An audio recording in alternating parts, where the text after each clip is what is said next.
សួស្តី fan BL គ្នាយើងទាំងអស់ស្វាគមន៍មកកាន់ Channel Why Love BL ខ្មែរទាំងអស់គ្នាសាច់រឿងក្នុងក្បាលទី1របស់យើងចូលដល់វីដេអូទី5ហើយខ្ញុំសូមបញ្ជាក់ឡើងវិញបន្តិចសាច់រឿងគឺខ្ញុំយកតែកន្លែងសំខាន់រវាងតួអង្គឯកទាំងពីរយកមកនិយាយទេក្រៅពីហ្នឹងគឺខ្ញុំរំលងចោលទាំងអស់តើឥឡូវខ្ញុំសូមចាប់ផ្ដើមនិយាយសាច់រឿងបន្តតែម្ដងរឿងរ៉ាវបន្តមកទៀតនេះគឺជាពេលដែលលោកគ្រូឈូវ៉ានីងត្រូវនាំសិស្សទាំង3របស់គាត់ទៅយកអាវុធទេពឬអាវុធសិលពួកគេត្រូវធ្វើដំណើរជាច្រើនថ្ងៃទម្រាំតែទៅដល់កន្លែងអាវុធសិលហ្នឹងហើយក៏បានស្នាក់អាស្រ័យនៅកន្លែងផ្ទះសំណាក់មួយម៉ូរ៉ាននៅបន្ទប់ជាមួយស៊ឺមីហើយលោកគ្រូឈូវ៉ានីងនៅបន្ទប់ជាមួយសៀមឹងបន្ទប់របស់ពួកគេនឹងនៅជាប់គ្នាហើយជញ្ជាំងហ្នឹងគឺវាស្ដើងខ្លាំងមែនទែនពេលហ្នឹងស៊ឺមីចុះទៅក្រោមបាតហើយម៉ូរ៉ាននៅក្នុងបន្ទប់តែម្នាក់ឯងធ្វើឲ្យមានសភាពស្ងាត់ស្រាប់តែម៉ូរ៉ានបានឮសំឡេងសៀមឹងហើយនឹងលោកគ្រូឈូវ៉ានីងនិយាយគ្នាតែមិនមែនជាការជជែកគ្នាធម្មតាទេឮសំឡេងឆ្លើយឆ្លងគ្នាបែបប្លែកៗចឹងណាម៉ូរ៉ានក៏ផ្ទៀងតិចស្ដាប់ស្រាប់តែឮសំឡេងសៀមឹងនិយាយថាដូចជាណែនបន្តិចគ្រាន់តែឮប៉ុណ្ណឹងតិចឆ្កែរបស់ម៉ូរ៉ាននឹងក៏បាសឆ្កើតនឹងជាពាក្យប្រៀបធៀបរបស់អ្នកសរសេរណាទាំងអស់គ្នាលក្ខណៈថាគឺផ្ទៀងស្ដាប់យកតែម្ដងណាហើយពាក្យដែលឮបន្តទៀតហ្នឹងមានដូចជាលោកគ្រូឈឺឬអត់មិនអីទេឯងធ្វើបន្តចោះខ្ញុំនឹងថ្នមបន្តិចបើលោកគ្រូឈឺក៏ប្រាប់ខ្ញុំម៉ូរ៉ានដែលកំពុងផ្ទៀងលួចស្ដាប់ឮពាក្យទៅនឹងហើយគឺថាបើកភ្នែកធំហើយឆ្ងល់សែនឆ្ងល់មែនតែនទោះបីជាក្នុងចិត្តគិតដឹងច្បាស់ហើយថាទាំងពីរអ្នកដែលនៅក្នុងបន្ទប់ជាមួយគ្នាទោះបីជាយ៉ាងណាក៏មិនអាចទៅរួចដែរតែម៉ូរ៉ានពិតជាឆ្ងល់ខ្លាំងមែនតែនថានេះជាការសន្ទនារឿងអីទៅតើពួកគេទាំងពីរហ្នឹងកំពុងតែធ្វើអីត្រចៀកម៉ូរ៉ានឥឡូវនេះកាន់តែផ្ទប់ជាប់នឹងជញ្ជាំងខ្លាំងឡើងឮសំបីតែសំឡេងខោអាវក៏កិតគ្នាហើយមិនត្រឹមតែប៉ុណ្្នឹងទេនៅឮសំឡេងធ្ងោរបស់លោកគ្រូឈូវ៉ានីងដែលគាត់ធ្ងោលក្ខណៈថាប្រឹងទប់ម៉ូរ៉ានគឺថាចាំសំឡេងនឹងច្បាស់ណាស់គឺជាសំឡេងធ្ងោរបស់លោកគ្រូឈូវ៉ានីងនៅលើក្រែជាមួយគេកាលពីជាតិមុនដែលកើតឡើងរាប់មិនអស់ហើយក៏ឮសលេងនិយាយទៀតដែរលោកគ្រូឈូវ៉ានីងនិយាយលក្ខណៈសលេងរៀងខ្សោអាសលេងលក្ខណៈវាអញ្ចឹងណាគាត់និយាយថាកន្លែងហ្នឹងឯងកុំចាប់សំឡេងសៀមឹងក៏លឺឆ្លើយមកវិញថាអញ្ចឹងលោកគ្រូធ្វើខ្លួនឯងមែនអញ្ចឹងណាម៉ូរ៉ាននេះឆ្ងល់មុខឡើងខ្មៅអស់ហើយស្អីគេកន្លែងហ្នឹងកុំចាប់អីហើយធ្វើខ្លួនឯងស្អីគេនិយាយអីពិបាកយល់ម៉េះពីរអ្នកនេះកំពុងតែធ្វើអីឆ្ងល់ស្រាប់តែដឹងខ្លួនម្ដងទៀតហ្នឹងទៅឈរគោះទ្វារនៅមុខបន្ទប់របស់លោកគ្រូឈូវ៉ានីងបាត់ដល់ពេលទៅគោះទ្វារអញ្ចឹងទៅឮសលេងនៅក្នុងបន្ទប់ហ្នឹងលក្ខណៈថាក្រោកឡើងរៀបស្ទុះស្ទាខុសប្រក្រតីអីចឹងណាម៉ូរ៉ានហ្នឹងមុខកាន់តែខ្មៅលើដើមដល់ពេលសៀមឹងបើកទ្វារមកឃើញសៀមឹងលក្ខណៈខោអាវនៅពេញខ្លួនរឹតណែនអីធម្មតាអត់មានអីខុសប្រក្រតីទេប៉ុន្តែនៅដៃហ្នឹងមានកាន់លក្ខណៈសម្ភារៈលាងលបួសលាងអីចឹងណាហើយសៀមឹងហ្នឹងក៏ស្ដីឲ្យម៉ូរ៉ានថាយកអីហើយមិនក៏មកអញ៉ៃឡូឡាស្អីខ្មោចចូលមែនម៉ូរ៉ាននិងសៀមឹងក៏ជជែកគ្នានៅមុខបន្ទប់ហ្នឹងទៅតាមភាសារបៀបថាមនុស្សអត់ត្រូវរើគ្នាបកាយគ្នារៀងឆុងឆាំងដាក់គ្នាចឹងនៅមុខបន្ទប់ឯលោកគ្រូឈូវ៉ានីងគាត់ក៏កំពុងតែសោកសម្លៀកបំពាក់គាត់វិញព្រោះគាត់ទៅលាបថ្នាំហើយពាក្យសម្ដីម៉ូរ៉ាននិងសៀមឹងកំពុងតែបកាយគ្នារឿងថាឯងកំពុងធ្វើអីហើយសៀមឹងក៏ប្រាប់ថាកំពុងលាបថ្នាំមិនឯងលួចស្ដាប់អីចឹងណាលោកគ្រូឈូវ៉ានីងពេលដែលចាត់ចែងសម្លៀកបំពាក់ខ្លួនឯងរៀបរយហើយក៏ដើរចេញមកសួរម៉ូរ៉ានថាមានការអីម៉ូរ៉ាននឹងក៏ឆ្លើយទៅវិញថាស្មានតែលោកគ្រូត្រូវសៀមឹងនឹងធ្វើបាបម៉ូរ៉ាននិយាយរៀងលក្ខណៈខ្លាចអត់លះហើយលោកគ្រូក៏អត់សូវយល់ពាក្យថាធ្វើបាបរបស់ម៉ូរ៉ាននឹងចង់មានន័យថាមិនឲ្យប្រកបទេគាត់លក្ខណៈអត់សូវយល់ខណៈពេលដែលម៉ូរ៉ានកំពុងតែខ្មាស់រោពាក្យនិយាយអីមិនត្រូវនឹងស៊ឺមីដែលចុះទៅក្រោមនឹងក៏ឡើងមកដល់ស៊ឺមីឡើងមកប្រាប់ថានៅក្នុងផ្ទះសំណាក់នេះគេមានស្រះទឹកពុះសម្រាប់ឲ្យភ្ញៀវទាំងអស់ចុះទៅងូតគេអត់មានដាំទឹកលើកយកមកដាក់ឲ្យងូតដល់លើបន្ទប់ទេម៉ូរ៉ានគេអត់ចង់ទៅត្រាំទឹកជុំគ្នាតតែសោះប៉ុន្តែវាគ្មានជំរើនិយាយទៅដំបូងឡើយម៉ូរ៉ានបកាយទាំងអស់គ្នាបកាយអត់ទៅត្រាំនៅស្រះទឹកពុះនឹងជុំគ្នាទេព្រោះអីការដែលត្រូវទៅត្រាំទឹកនៅស្រះទឹកពុះនឹងមិនត្រូវដោះខោអាវហើយគេក៏គិតថាបើសិនជាសៀមឹងគេឃើញរូបរាងកាយទៅវាអត់អីវាធម្មតាគេអត់មានអារម្មណ៍អីទេបើសម្រាប់ស៊ឺមីវិញគឺសម្រាប់គេគឺគេមិនដែលមានចិត្តប៉ុនប៉ងណាមួយទៅលើស៊ឺមីទេគឺគេបរិសុទ្ធស្មោះសរជាមួយស៊ឺមីអញ្ចឹងគេអត់មានអារម្មណ៍អីដូចគ្នាប៉ុន្តែគេគិតថាបើសិនជាគេបានឃើញលោកគ្រូឈូវ៉ានីងដោះខោអាវអញ្ចឹងគេអាចនឹង អាចនឹងគេងងឹតមកកើតរឿងមួយអីដែលនឹកស្មានមិនដល់អីទៅគេក៏មិនអាចកំណត់ខ្លួនឯងបានដូចគ្នាអញ្ចឹងណាព្រោះអីម៉ូរ៉ានក៏បានសម្គាល់ខ្លួនឯងដែរថាពេលដែលនៅចិត្តស្និទ្ធស្នាលជាមួយលោកគ្រូឈួរវ៉ាន់នីងគឺគេមានអារម្មណ៍ខុសប្លែកបើយើងនិយាយឲ្យខ្លីទៅ body របស់លោកគ្រូឈួរវ៉ាន់នីងគឺមានឥទ្ធិពលខ្លាំងចំពោះម៉ូរ៉ានបញ្ញាចុះទៅក្នុងទឹកមុនគេហើយអ្នកដែលចុះទៅបន្ទាប់គឺសៀមឹងហើយគេមិនគិតថាលោកគ្រូឈួរវ៉ាន់នីងនិងសឺមីនឹងចុះមកជាមួយគ្នាទេម៉ូរ៉ាននៅក្នុងទឹកលឹបខ្លួននឹងក្បាលចុះទៅលិចនៅសល់តែភ្នែកប៉ុណ្ណោះគេក៏ដឹងដែរថាគេមិនគួរក្រឡេកទៅមើលឲ្យខ្លាំងពេកទេប៉ុន្តែភ្នែកដូចជាមិនស្ដាប់បញ្ជាសោះដើមឡើយម៉ូរ៉ានគួរតែចង់លួចមើលសឺមីខ្លាំងជាងគេប៉ុន្តែទីបំផុតបែរជាមើលត្រឹមតែមើលរំលងមើលគ្រាន់តែថាវាឆ្លងកាត់ភ្នែកអញ្ចឹងណាឬអាចមកពីម៉ូរ៉ានស្រឡាញ់សឺមីដោយការគោរពនិងផ្ដល់កិត្តិយសឲ្យខ្លាំងទៅមិនចង់លួចមើលតាមអំពើចិត្តពេកភ្នែកម៉ូរ៉ានក៏ទៅចាប់ចងម្នាក់ទៀតដែលមានរាងខ្ពស់ជ្រងោសាច់ដុំតឹងណែនស្មាទូលាយចង្កេះស្ដើងនោះគឺជាលោកគ្រូឈួរវ៉ាន់នីងប៉ុន្តែគាត់មិនបានដោះសម្លៀកបំពាក់អស់រុំតែកន្សែងមួយដូចកូនសិស្សទេគាត់នៅតែមានឈុតឃ្លុំរបស់គាត់ពាក់អញ្ចឹងគ្រាន់តែជាឈុតឃ្លុំមួយវាអាចនឹងស្ដើងទាំងអស់គ្នាមិនមែនពាក់ច្រើនជាន់ធម្មតាដូចពេលអត់ងូតទឹកទេឯនៅក្នុងស្រះទឹកវិញក៏មិនសូវមានមនុស្សច្រើនដែរបន្ទាប់ពីពួកគេចូលមកដល់ក៏រៀងយប់បន្តិចទៅហើយដោយសារឈុតរបស់លោកគ្រូឈួរវ៉ាន់នីងមានតែមួយជាន់ទៅបង្ហាញឲ្យឃើញផែនទ្រូងបន្តិចម៉ូរ៉ានឯនេះមានអារម្មណ៍ថាទឹកពុះកំពុងតែស្ងោរគេស្ទើរតែឆ្អិនទៅហើយម៉ូរ៉ានចង់បែរភ្នែកចេញប៉ុន្តែភ្នែកគេនៅតែមិនស្ដាប់បញ្ជាត្រចៀករបស់គេក៏ចាប់ផ្ដើមឡើងពណ៌ក្រហមនៅកណ្ដាលចំហាយទឹកភាយលោកគ្រូឈួរវ៉ាន់នីងហាក់ដូចជាក្រឡេកមើលម៉ូរ៉ានបន្តិចហាក់ដូចជាមិនបានមើលលោកគ្រូឈួរវ៉ាន់នីងប្រើវិជារបស់គាត់បាំងកន្លែងរបួសសិនមុននឹងគាត់ឈានជើងចូលទៅក្នុងទឹកពេលដែលចាប់ផ្ដើមចុះទៅក្នុងទឹកធ្វើឲ្យជាអាវរបស់គាត់អណ្ដែតឡើងលើមើលឃើញជើងរាវវែងយ៉ាងសមសួនម៉ូរ៉ានឯនេះឃើញហើយក៏ជ្រមុជចូលទៅក្នុងទឹកទាំងស្រុងគេកើតអារម្មណ៍មួយដែលពិបាកទប់ទល់នឹងខ្លួនឯងខ្លាំងមែនទែនហើយម៉ូរ៉ានគិតថាខ្លួនឯងនឹងកំពុងតែរងភាពអយុត្តិធម៌ព្រោះថាទាំងដែលម៉ូរ៉ាននឹងស្អប់ឈួរវ៉ាន់នីងជាខ្លាំងតែគេបែរជាចងចាំរាងកាយរបស់លោកគ្រូឈួរវ៉ាន់នីងនឹងទិដ្ឋភាពគ្រប់បែបយ៉ាងដែលធ្លាប់ក្តៅគគុកជាមួយគ្នាកាលពីជាតិមុនធ្វើឲ្យពេលនេះម៉ូរ៉ានយល់ថាខ្លួនឯងនឹងគួរឲ្យស្អប់ជាខ្លាំងទាំងដែលសឺមីនៅនឹងមុខគេបែរជាមើលរំលងសឺមីទៅវិញម៉ូរ៉ានពិតជាមិនយល់សោះថាអារម្មណ៍ដែលតន់ជ្រាយចំពោះលោកគ្រូឈួរវ៉ាន់នីងវាជាអ្វីទៅម៉ូរ៉ានជ្រមុជចូលទៅក្នុងទឹកមួយស្របក់ដើម្បីរងាប់អារម្មណ៍ផ្ដេសផ្ដាសរបស់ខ្លួនឯងពេលដែលងើបខ្លួនឡើងវិញគេក៏គ្រវីក្បាលនិងយកកន្សែងដោះខ្លួនយកមកជូតមុខស្របពេលជាមួយគ្នាដែលលោកគ្រូឈួរវ៉ាន់នីងកំពុងតែដើរទៅយកគ្រឿងក្រអូបសម្រាប់ងូតទឹកដោយគាត់មិនដឹងថាម៉ូរ៉ានជ្រមុជទឹកនៅត្រង់នេះទេទឹកដែលម៉ូរ៉ានក្រវីចេញពីមុខអំបញ្ញមិញខ្ទាតសាចពេញមុខរបស់លោកគ្រូឈួរវ៉ាន់នីងដោយសារជម្រៅទឹករៀងជ្រៅពិបាកទប់លំនឹងខ្លួនម៉ូរ៉ានដែលបំរុងដកខ្លួនថយក៏រអិលជើងដួលទៅលើទ្រូងលោកគ្រូឈួរវ៉ាន់នីងចំ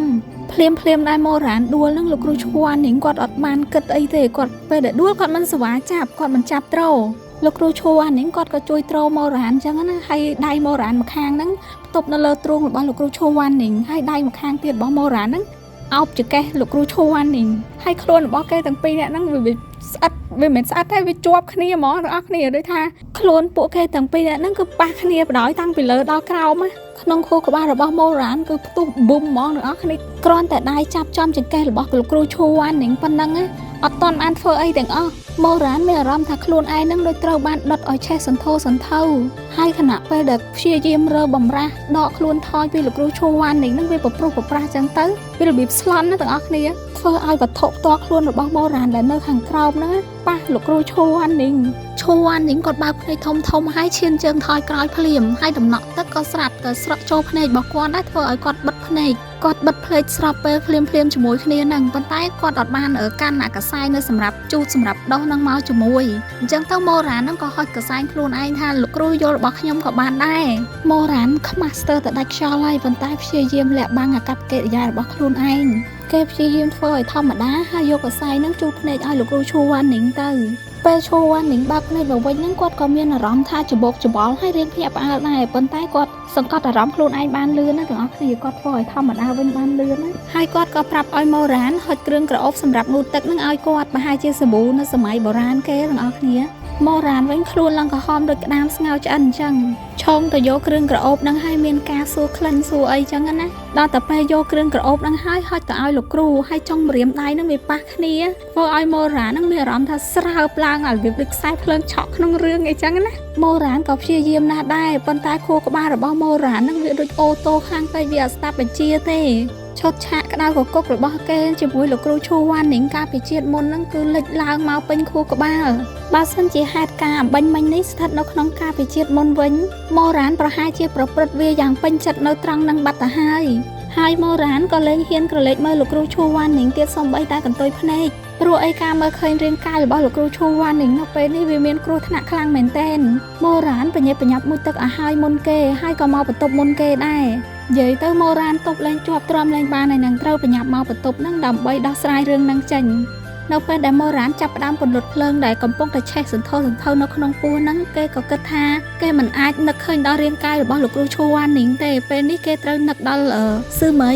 គេនឹងគិតដល់ស៊ឺមីនឹកដល់ស៊ឺមីហើយពន្លត់ភ្លើងនឹងចោលប៉ុន្តែខួរក្បាលហើយនឹងអារម្មណ៍វាអត់សហការគ្នាទាំងអស់គ្នាវាប្រឆាំងគ្នាខួរក្បាលគិតថាយកស៊ឺមីប៉ុន្តែអារម្មណ៍បែរជាយកលោកគ្រូឈូវ៉ាន់នីងអញ្ចឹងហើយពេលដែលប្រព្រឹត្តទៅយ៉ាងអន្ទែងតែម្នាក់ឯងហ្នឹងរូបភាពរបស់លោកគ្រូឈូវ៉ាន់នីងគឺលេចឡើងមកទាំងអស់ហើយនៅពេលដែលទៅដល់ទីបញ្ចប់ញៀនរបស់ខ្លួនឯងហ្នឹងក៏ហៅឈ្មោះមួយចេញមក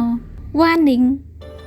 តែសម្លេងហៅឈ្មោះហ្នឹងប្រហែលជាទាំងហក់ទាំងអស់គ្នាបន្ទាប់ពីបានបធូរអារម្មណ៍ក្តៅក្រហល់កាហាយនឹងចេញម៉ូរ៉ានក៏ច្បោកច្បល់ទាំងអស់គ្នាអារម្មណ៍មួយដែលមិនច្បាស់លាស់អារម្មណ៍មួយដែលគេព្យាយាមកិច្ចអត់គិតទៅដល់វាឲ្យជ្រៅដោយរបៀបថាបើសិនជាគិតឲ្យដល់ឲ្យជ្រៅទៅគេ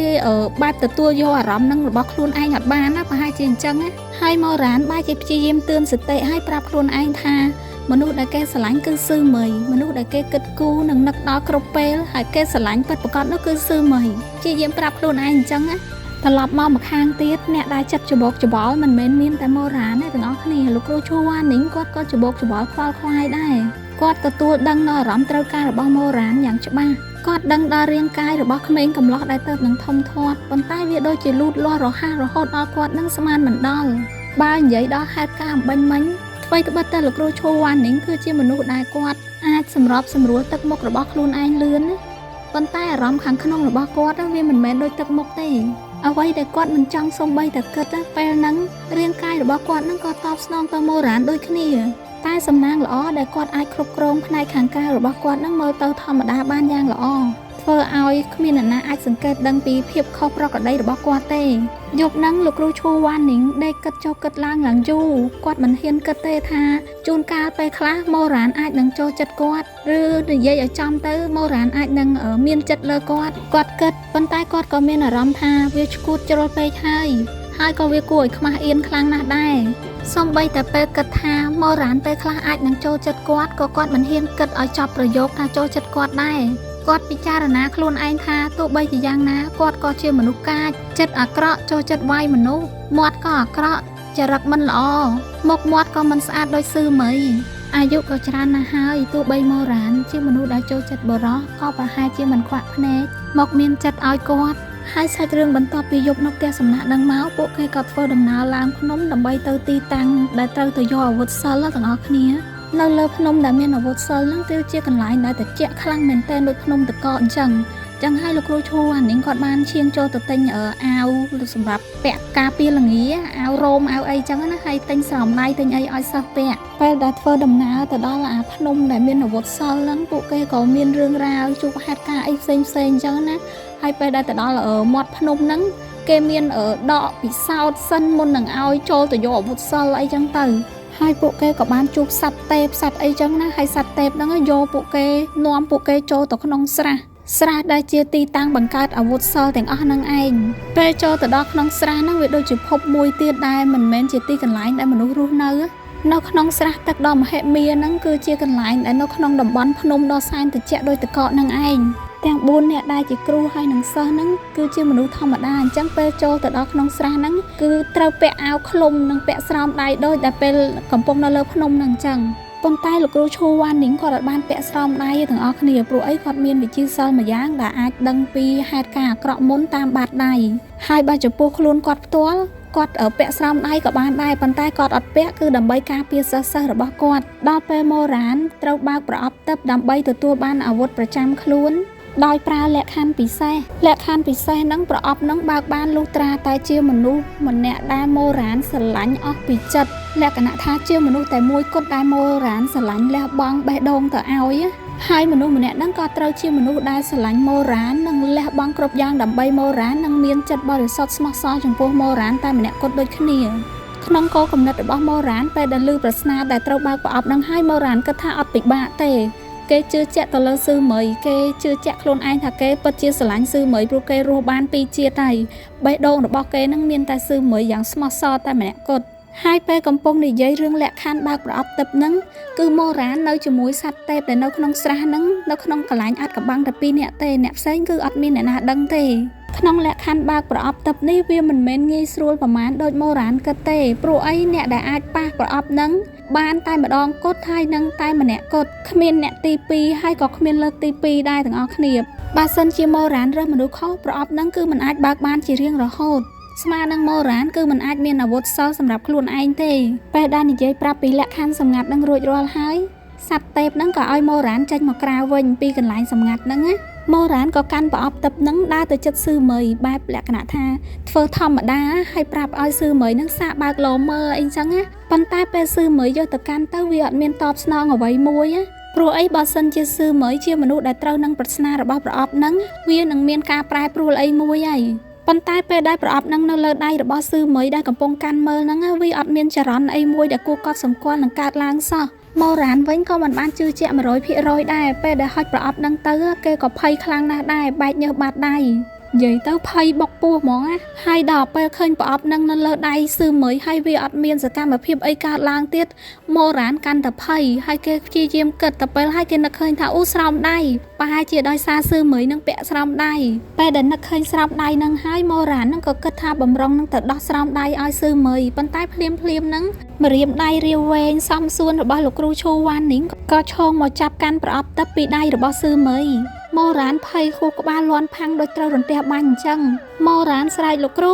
ូធ្វើឲ្យលោកគ្រូឈូវ៉ានីងនឹងគាត់ភ្ញាក់ស្ទើរតែធ្លាក់ប្រអប់ទឹកពីដៃហើយប៉ុន្តែគ្មានអ្នកណាមើលដឹងថាគាត់ភ្ញាក់ទេព្រោះអាការៈខាងក្រៅរបស់គាត់គឺលាក់បាំងចិត្តនៅអាការៈខាងក្នុងរបស់គាត់ម៉ូរ៉ាននៅតែស្រែកលោកគ្រ